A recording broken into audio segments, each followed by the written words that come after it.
Bank holiday Monday. Easter bank holiday Monday. And the last thing you want to hear about is school and education. You got another week of freedom to go. But you will be going back.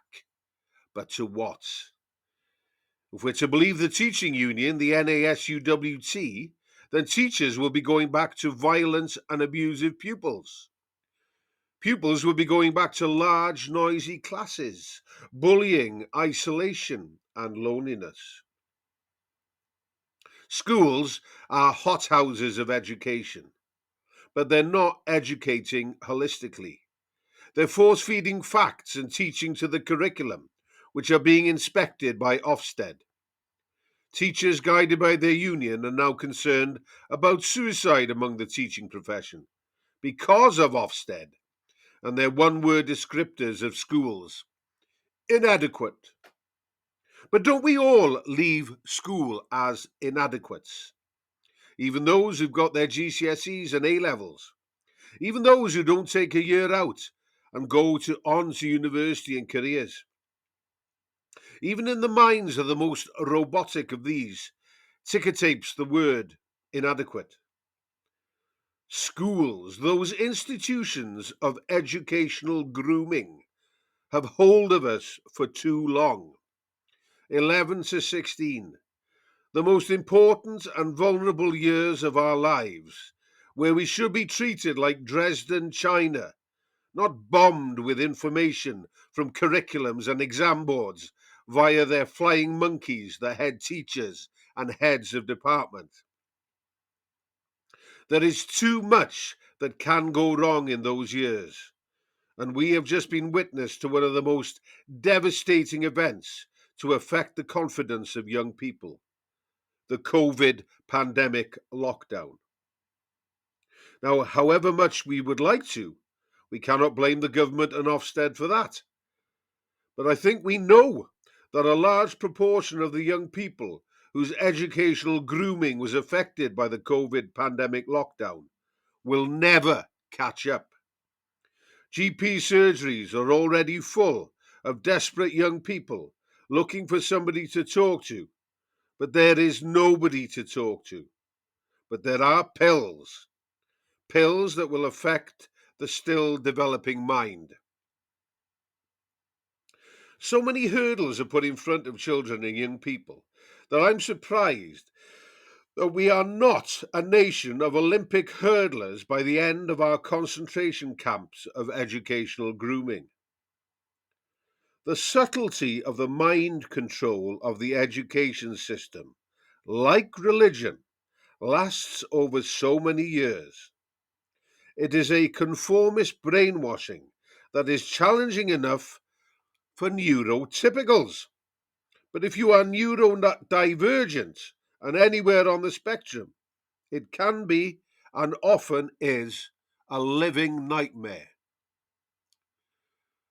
The COVID lockdown was an ideal opportunity to begin revolutionizing the education and schooling system. But instead, we're all back to normal. The abnormality of schools and the education system hits home with adults decades after their own compulsory education has finished, and they set about educating themselves through the internet and YouTube. They learn about the history they were never taught about in the curriculum because it was deemed anti-British Empire propaganda. The culture wars that are underway at the moment are a consequence of the inadequate educational grooming system.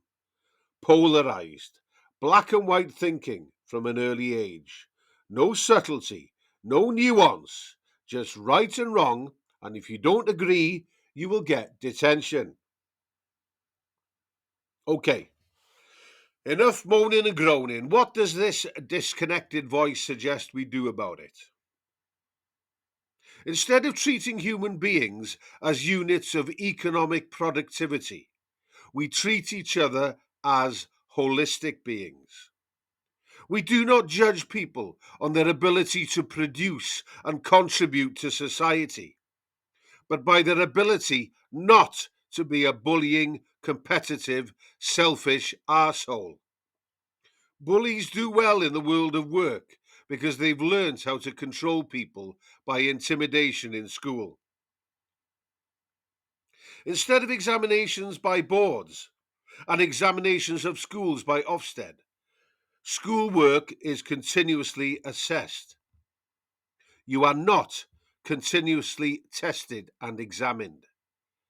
Subjects are taught by a team of teachers in smaller groups, where the teacher and the learning support assistant are on a similar pay scale. Nobody is in charge. There is no hierarchy. They get that at home if they're lucky or unlucky. The word school itself is so Victorian and antiquated, like the word prison, like the word workhouse. In this, my opening salvo on education, I'm starting a conversation. So many of us know that we have been let down by school and the education system, and it is coercive and abusive to allow such a leviathan and cumbersome system to continue on into the future. Sitting in a classroom, watching the climate emergency and World War III unfold outside is educational grooming. It is child abuse.